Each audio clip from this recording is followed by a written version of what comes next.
এই বাংলাতে এখন একটা ভয়ঙ্কর জুজু তাড়া করে বেড়াচ্ছে তৃণমূল কংগ্রেসকে। একদিকে কারখানা বন্ধ হয়ে যাচ্ছে, একদিকে শিল্প আসছে না, একদিকে শুভেন্দু অধিকারী টানা একের পর এক অভিযোগ করছেন। এই সমস্ত কিছুকে কমব্যাট করতে হচ্ছে তৃণমূল কংগ্রেসকে। কিন্তু তার থেকেও বড় বিষয়, যদি শুভেন্দু অধিকারী না, বাইরের রাজ্যের কোনো রাজ্যপাল, এবং সেই রাজ্যের নাম যদি হয় Jammu and Kashmir, say Jammu and কাশ্মীরের উপরাজ্যপাল, একজন রাজ্যপাল লাট সাহেব, ছোট লাট সাহেব, তিনি যদি এই বাংলাতে, এই কলকাতাতে এসে শিল্পপতিদের সামনে, শিল্পপতিদের প্রশ্নের জবাবে, শিল্পপতিরা প্রশ্ন করেছিল আমরা কেন কাশ্মীরে গিয়ে, কাশ্মীর তো আমরা শুনেছি ডাল লেকের মধ্যে শিকারা দুম করে উড়ে যায়, রক্তারক্তি, উগ্রপন্থী, জঙ্গিবাদ, এই সমস্ত কিছুর সাথে কাশ্মীর ওতপ্রোতভাবে যুক্ত হয়েছিল, আমরা কাশ্মীরে কেন বিজনেস ইনভেস্টমেন্ট করব?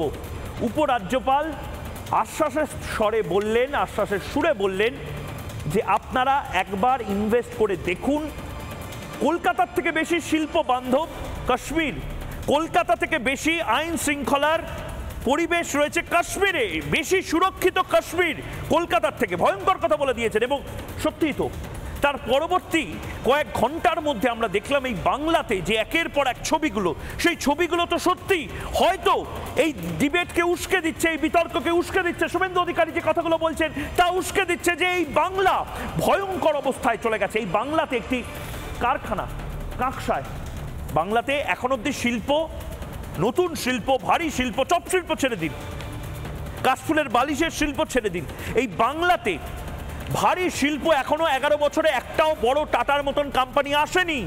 এটা মানতে শিখুন। সিঙ্গুরে এই মুহূর্তে গিয়ে দেখুন সেখানকার কঙ্কালসার অবস্থা। এবং ঠিক সেই সময় একটা লাভজনক কারখানা, সেই কারখানায় সাসপেনশন অফ ওয়ার্ক নোটিস, কাঁকসার, পূর্ব পশ্চিম বর্ধমানের কাঁকসায় সাসপেনশন অফ ওয়ার্ক নোটিস ঝুলিয়ে দেওয়া হলো এই কথা বলে যে জঙ্গি শ্রমিক আন্দোলনের জন্য আইন শৃঙ্খলার অবনতি হচ্ছে। সত্য সেলুকাস, বড় বিচিত্র এই রাজ্য। এ রাজ্যে আইন শৃঙ্খলার অবনতির জন্য একটা লাভবান কোম্পানি পর্যন্ত বন্ধ করে দিতে হয়, আপাতত সাসপেনশন অফ ওয়ার্ক নোটিস জারি করে দিতে হয়। তৃণমূল কংগ্রেসের এতে কোনো ভূমিকা নেই। তৃণমূল কংগ্রেসকে জিজ্ঞাসা করলেই তৃণমূল কংগ্রেস বলবে চা বাগান তো ব্যক্তিগত মালিকানায়, কাকসার ফ্যাক্টরি তো ব্যক্তিগত মালিকানায়, এদিকে বাকি সমস্ত কিছু আসলে তৃণমূলের মালিকানায়। সেখানে চা থেকে শুরু করে বিভিন্ন জায়গাতে করাপশন হবে, সেখানে অপাসপা গপারা টাকার পাহাড় বানাবে, সেখানে একের পর এক দুর্নীতি হবে, সেখানে প্রচুর পরিমাণ কাটমানি দিতে হবে, সেখানে আইন শৃঙ্খলার অবনতি হবে। কিন্তু তৃণমূল কংগ্রেস কোনো কথা বলবে না। আসল জুজুটা শুভেন্দু অধিকারীতে, এবং যা নিয়ে জুজু হওয়ার কথা, অর্থাৎ আইন শৃঙ্খলার অবনতি থেকে শুরু করে শিল্প আসছে না, এই সমস্ত কিছু জুজু হবে না। তৃণমূল কংগ্রেস বড় বিচিত্রভাবে এখন সরকারটাকে চালাচ্ছে। বাংলার মানুষের আজ ঠিক সেই জায়গাতেই একের পর এক প্রশ্নবাণ ছুটতে ইচ্ছা করছে তৃণমূল কংগ্রেসের যারা নেতারা রয়েছেন, শাসক রয়েছেন, তাদের দিকে সমস্ত অগ্নিবাণ ছুটব। কিন্তু তার আগে দেখে নি প্রতিবেদন।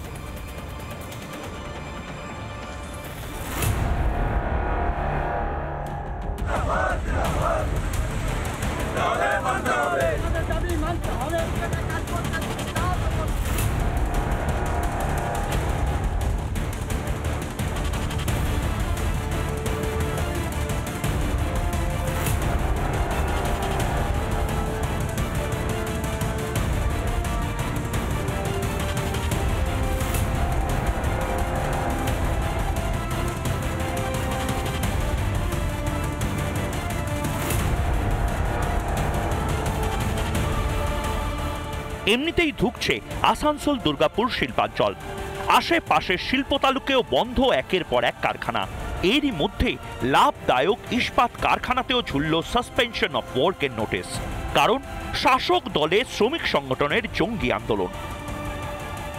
নোটিসের প্রথম লাইনে স্পষ্ট লেখা, শ্রমিক আন্দোলনের জেরে আইন শৃঙ্খলা পরিস্থিতির অবনতি, বাধ্য হয়েই সাসপেনশন অফ ওয়ার্ক নোটিস।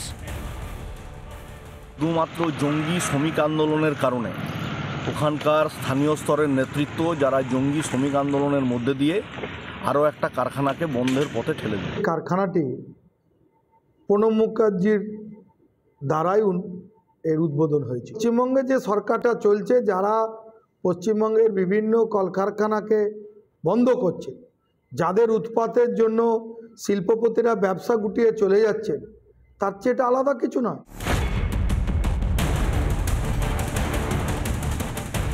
আন্দোলন যাদের তারাও মানছেন লাভ বিপুল এ কারখানায়, কিন্তু তাও দাবি দাওয়া আদায় শাসক দলের শ্রমিক সংগঠন আলোচনা নয়, বেছে নিল এমন একটা পথ যে 700 শ্রমিক এখন কর্মহীন।